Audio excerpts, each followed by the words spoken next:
A brief poetic term tutorial. Here are some common poetry terms that it would behoove you to know.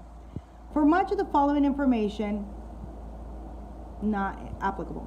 There are three main poetry divisions: lyric, narrative, and dramatic. Lyric poems are the thoughts of a single speaker about someone or something. Psalms 23 is one of the most famous lyric poems. Most of Frost's poems are lyric poems, including his two most famous, The Road Not Taken, page 219, and Stopping by Woods on a Snowy Evening, page 189. Narrative poems tell a story, with rising action, a climax, and resolution. Homer's famous epics, the Iliad and the Odyssey, are narrative poems.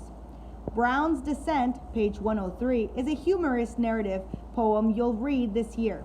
Dramatic poems are like short plays or monologues. Robert Browning wrote some of the most famous. You may have read this. Robert Browning wrote some of the most famous. You may have read this. His My Last Duchess. Robert Frost's Death of a Hired Man, page 158, is probably his most famous, though there are several others in the collection. Home Burial, page 27, is one of my favorites.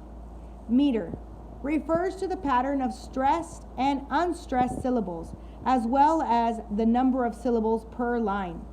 That famous easy reader, The Cat in the Hat, follows an anapestic tetrameter.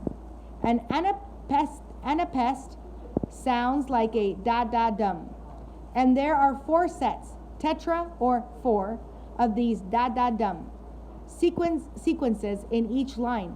For anapest or anapestic tetrameter, a line from that book sounds like this: da-da-doom, da-da-doom, da-da-doom, da-da-doom. But our fish said no, no, and our fish shook with fear. You might also know the poem The Night Before Christmas, which also uses anapestic tetrameter.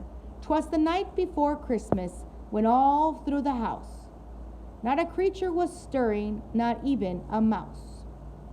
The most widely used meter in English, though, is not anapestic tetrameter, but iambic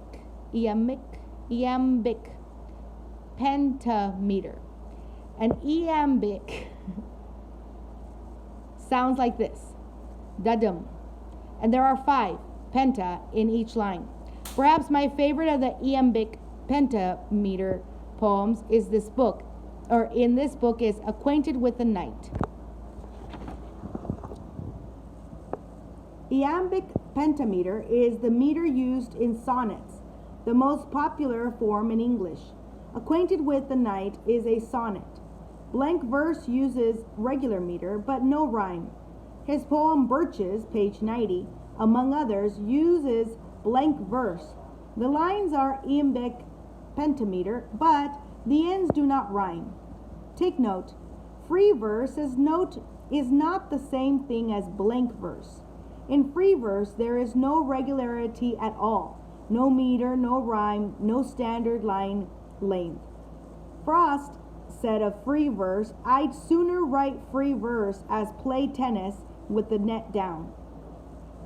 He was a fan of fitting the poem to the form, not throwing out the form altogether.